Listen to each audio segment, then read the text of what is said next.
Hey, Davin here for Digital Trends. Normally I'd be reviewing a camera right now, but today we're going to do something a little different. We're going to get a bit meta and talk about how to make one of these videos. So if you're interested in vlogging or demonstration or tutorial videos, or hey, hands-on product reviews, hopefully these tips will help get you pointed in the right direction. Number 1, don't overlook pre-production. Sure, you may think you can just sit down in front of a camera and blurt out pure gold. And maybe you can. Maybe you have a particularly engrossing personality and a commanding stage presence. The rest of us, however, are better off going from a script. It doesn't need to be fancy, but by writing down what you want to say, you'll save yourself a lot of time later. By practicing your script, you'll also get an idea for how long your video will be, and you can make changes to achieve the desired length. This prevents you from shooting needless footage down the road and gives you an idea for how much B-roll or cutaway footage you'll need and where you can use it. That way, you'll know which lines need to be memorized and which can simply be read. Looks like I'm going to need more B-roll. Tip number 2, lighting, not the camera, is going to make the biggest difference in how your video looks.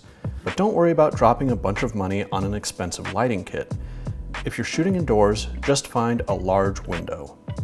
This set is lit entirely by window light, and while it might not be the most creative look in the world, I think it gets the job done just fine. But be aware, a window can also be a nuisance if it shows up somewhere in the background, where it's going to completely throw off your exposure. Therefore, a good rule of thumb is to always keep the camera between the window and your subject. As for the camera, work with what you know. That might be your phone, and that's totally fine. If you do want to move up to a real camera, start with something basic. We'd recommend something like the Canon Rebel T7i or the EOS M6, both of which feature very easy to use video modes with excellent autofocus. Are there higher quality cameras out there? Sure, absolutely, but if you're new to this, the wisest choice you can make is to not overcomplicate things. When it comes to setting up your camera, if you plan to be in the shot, look for face tracking autofocus. This will keep the camera focused on you even if you move around within the frame. If your camera doesn't have face detection, then just go with continuous autofocus and try to place the focus point where you know your face is going to be. Most people are probably fine just getting away with auto exposure, but if you're comfortable with it, you might want to try out manual mode or use an exposure lock to make sure your exposure settings don't change during the shot. For an even more advanced tip, go into your camera's color profiles and turn sharpening all the way down. This will result in a slightly more filmic look with less of that stark sharpness associated with digital video. The specifics of how you set up your camera are obviously going to be different from one camera to the next, but all of them should have some variation of these functions. Even if you're shooting on your phone, you can look to a third-party app like Filmic Pro to give you some of this control that you have on a real camera. Furthermore, the quality of your audio is going to be even more important than the quality of your video. Don't blow your budget on an expensive camera only to record audio with its pathetic built-in microphone.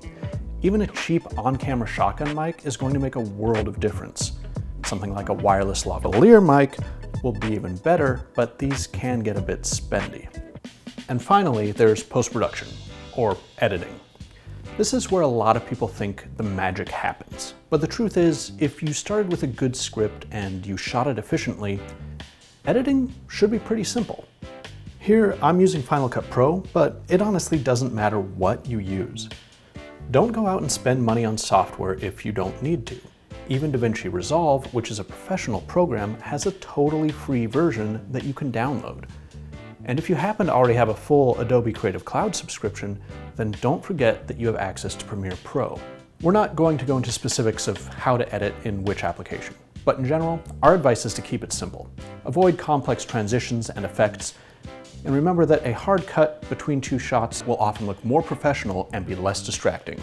Besides, nobody's going to be impressed by your rotating cube transition anyway. And even if you worked with a really tight script, don't be afraid to make cuts. Remember that shorter is almost always better.